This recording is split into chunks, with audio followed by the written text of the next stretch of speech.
বাংলাদেশ ও যুক্তরাষ্ট্রের পণ্য ও সেবা প্রদর্শন এবং দ্বিপক্ষীয় বাণিজ্য বাড়ানোর লক্ষ্যে ঢাকায় শুরু হয়েছে ৩ দিনব্যাপী ২৯তম ইউএস ট্রেড শো।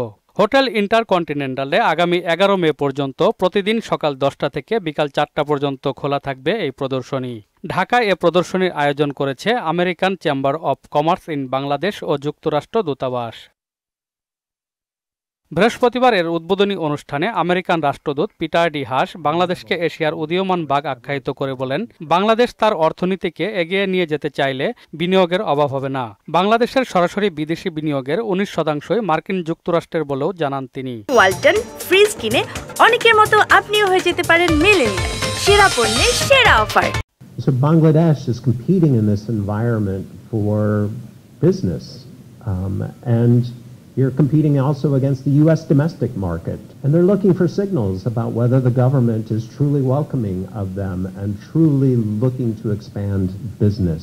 অনুষ্ঠানে তথ্য প্রযুক্তি প্রতিমন্ত্রী জুনায়েদ আহমেদ পলক বলেন, বাংলাদেশের সফটওয়্যার উন্নয়ন এবং ফ্রিল্যান্স পরিষেবায় আউটসোর্সিং গন্তব্যে পরিণত হয়েছে যুক্তরাষ্ট্র। IT individual freelancers, all these data points will attract you to invest in post telecom and ICT sector. এতে প্রধানমন্ত্রীর বেসরকারি শিল্প বিনিয়োগ উপদেষ্টা সালমান এফ রহমান বলেন, যুক্তরাষ্ট্রের সাথে বাণিজ্য বাড়লে তা আমাদের স্থিতিশীলতাকে আরেক ধাপে এগিয়ে দেবে। Not only the economy but the entire socio-political